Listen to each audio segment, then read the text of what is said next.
Good morning. Hello. My name is Rebecca, and I was thinking I would give this reading vlog thing a try.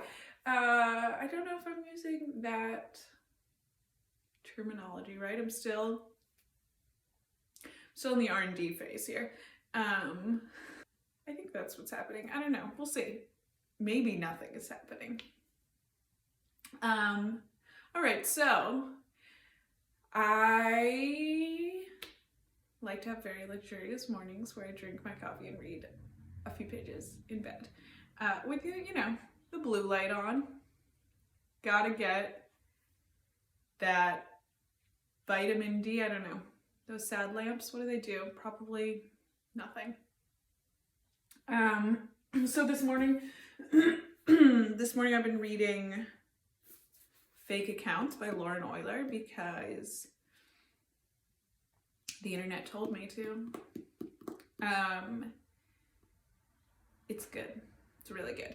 The thing I think about Oyler is like, don't tell my husband I put my shoes on the bed. The thing about Oyler is that, I think she likes to pursue the unpopular opinion.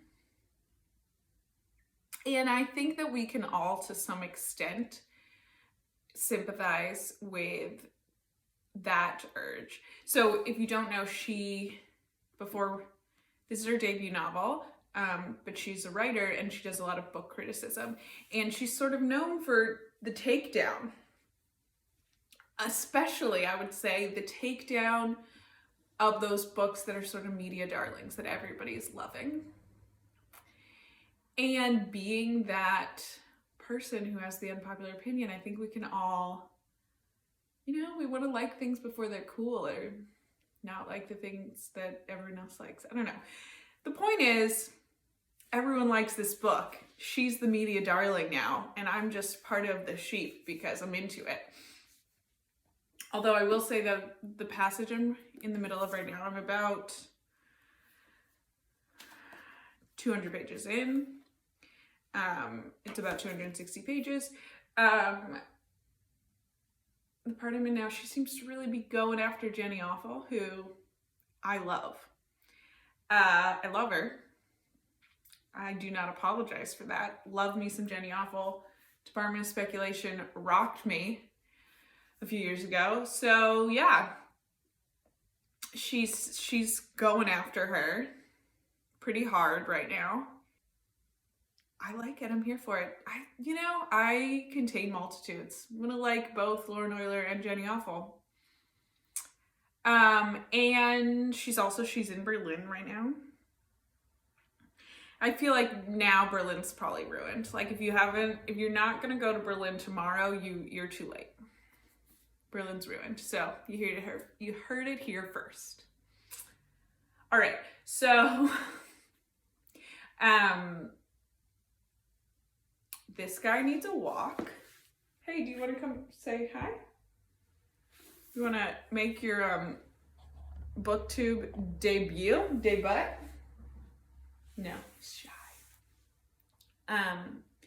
So we're gonna go for a W, and then I'm probably gonna try and get a little workout in, and then I have a lot of work to do today. I really like to read at the lunch break. But we'll see if that's possible today with all the stuff I've got going on. All right, so it's time to walk. We'll probably listen to the daily. Again, I'm just one of the sheep. Or actually, my father texted and said I really need to catch up on yesterday's Fresh Air with Terry Gross. So probably gonna do that. All right. See you sometime. How is this going? Is this going well? Probably not. Are you still watching? Probably not. Okay, great. See ya. Hush puppy. Walk time.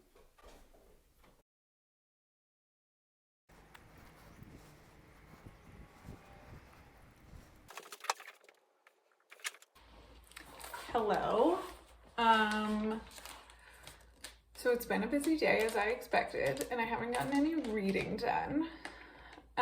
Although in the conference I was at today, Ayanna Presley was a guest speaker, and that was really cool. And she looks amazing with a shaved head. And she was just really great. She was great. But I did pop on because I got a book in the mail. I'm gonna be honest, I don't remember what I ordered.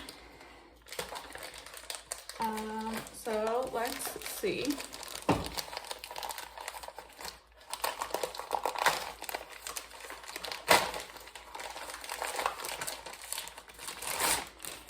Oh, Deborah Levy, of course. I have never read any Deborah Levy, but I am excited. I think that it's gonna be right up my alley, and I try not to buy like a ton of books, but when somebody I get caught up in the new release hype a lot, which is why I don't like to buy new books, because I always want to read the newest thing. But this was one that's pretty old. I think it says Man Booker Prize 2012. So it was like $3 on Thrift Books. It's pretty yellowed. I'm psyched about it. Already dog-eared. I appreciate that. I don't know where this is going to fall on my TBR list, because I have a bunch right now, but I'm excited. I'm going to go back to work, and I probably won't talk to you again till tomorrow. All right.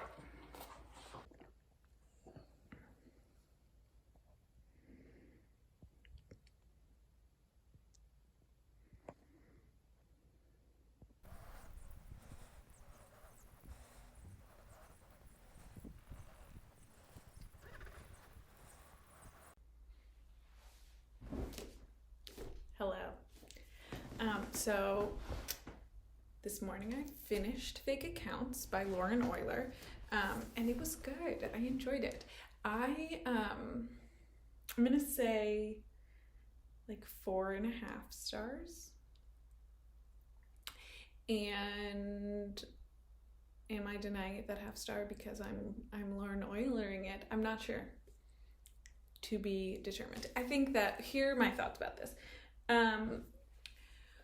First of all, I thought it was really smart, which to me is like one of the better compliments. I like that. I really love when a book makes you think. I think it had a really strong start. I'm gonna read one of my favorite passages. If you were to ask me at a party or something that the popular turn to fatalism could be attributed to self-aggrandizement and an ignorance of history being characterized by the population's quickness to declare apocalypse finally imminent, despite its permanently delayed arrival. We don't want to die, but we also don't want to do anything challenging, such as what living requires. Come on, it's so good. She's so good. Yeah, really well written, really smart. She loves an M dash. She does love an M dash. I think that one of my favorite things about this book is that it is like, it is interestingly self-aware of itself as a book. She plays on that in a few different ways. She labels sections such as beginning, middle, climax, end in the traditional form of a novel. And she is self-aware of the reader in a way that she refers to them as ex-boyfriends, which I think is pretty clever, in that when I put anything out there in the world, I am often also thinking about what ex-boyfriends, ex-friends, people from my life, what they will, how they will digest it, and she's acknowledging that impulse. I did think that the twist was a little predictable. I will also say that like I don't need a twist. And this is where my 0.5 my 4.5 stars comes in. I'm generally anti-twist. I don't think that, a plot twist is crucial to enjoying a book, personally. But I also really appreciated the political commentary in this book. It is very timely. It begins on the eve of Trump's inauguration, 2017, and it's obviously going after Trumpsters and conspiracy theorists and the right wing, but it's also going after liberals who say things like, I already know my opinions and I know what's right and wrong and I don't need to have my mind changed. So I recommend it. It was enjoyable. I also thought I would talk about my other most previous read, which was right before Fake Accounts. I read a children's Bible by Lydia Millet. Lydia Millet's an interesting writer. Earlier this year I read Magnificence by her, which I actually liked a little bit better, but this book is about a group of kids and teenagers who go on like a big group vacation with their parents, and things go awry. This book is interesting in form as well, in that it is written in the first person plural, we. It's written in the we. It highlights the us versus them that we often feel as teenagers, I think, and I found that very relatable. I think that this book had a lot of climate angst. I too have a lot of climate angst. I appreciate that in a book.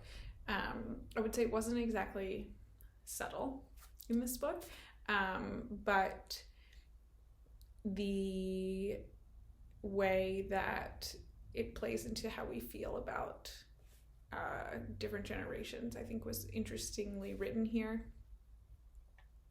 There's a central metaphor around nature and science and art in this book, and I thought it was interesting. It made me think, but it wasn't actually allowed to be a central metaphor because it was spelled out pretty explicitly, and I don't love that. I like when a book trusts me to be clever enough to read between the lines and pick up the context clues and doesn't have to spell it out quite so explicitly. But it was good and I enjoyed it, and it was a quick read. And then I picked up a bunch of books off my TBR list. I'm not exactly sure where I'm going to go next. I have What Are You Going Through by Sigrid Nunez from the library, and also from the library Homeland Elegies by Ayat Akhtar. These both are, I think, 2020 releases that got a pretty good amount of publicity, and I'm looking forward to diving in to both of those. And then, of course, Swimming Home, the Deborah Levy book that I showed you yesterday. And then I also have the new Patricia Lockwood novel here. She wrote Priest Daddy, which is a hilarious memoir that I really enjoyed. And I read an excerpt of this. It was printed somewhere. Maybe The New Yorker, maybe Paris Review. I don't remember now.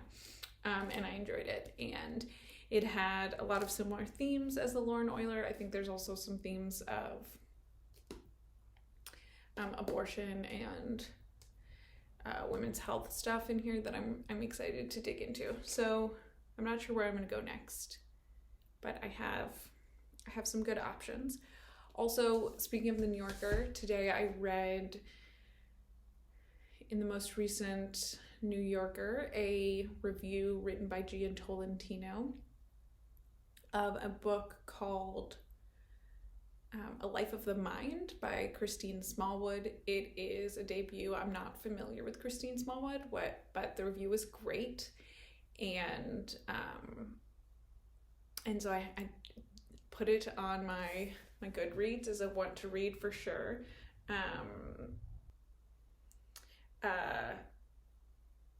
Apparently Christine Smallwood has a PhD in English, and the subject of her dissertation was depressive realism. And